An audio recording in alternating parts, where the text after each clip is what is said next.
So my name's Lynda, and we just bought this old house in Old Hyde Park, which needed to be completely renovated.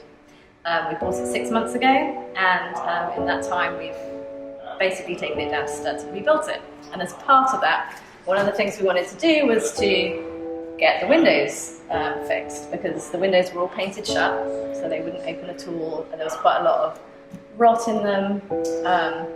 So anyway, we spoke to Wood Window Makeover, to Steve, about it, and we were hoping that he was going to do the work, and then I went away on vacation. When I came back, my GC had employed a different company.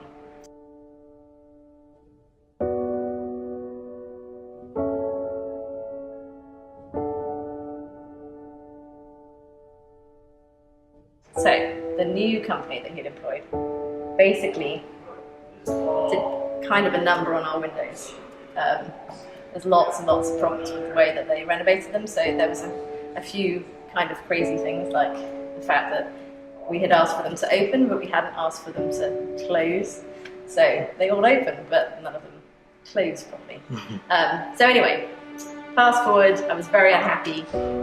Meantime, I'm restoring a house, so I've always been interested in the process. I've been involved through the whole process of restoring this house. And so I wanted to go along to Steve's First Friday workshops so that I could learn about what I needed to do to fix the problems that the people that had supposedly restored my windows had left for me to deal with.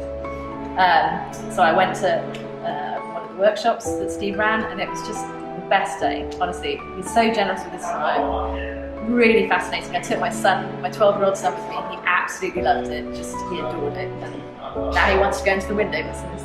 But yeah, so anyway, we learned a lot. Mostly what we learned was a lot of the problems that have been created by the way the windows have been restored.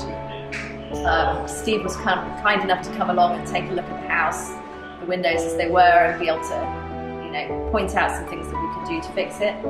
And then what we decided to do was to run this First Friday at our house, so we could work on one particular window and address lots of the problems. So that's what we've done today.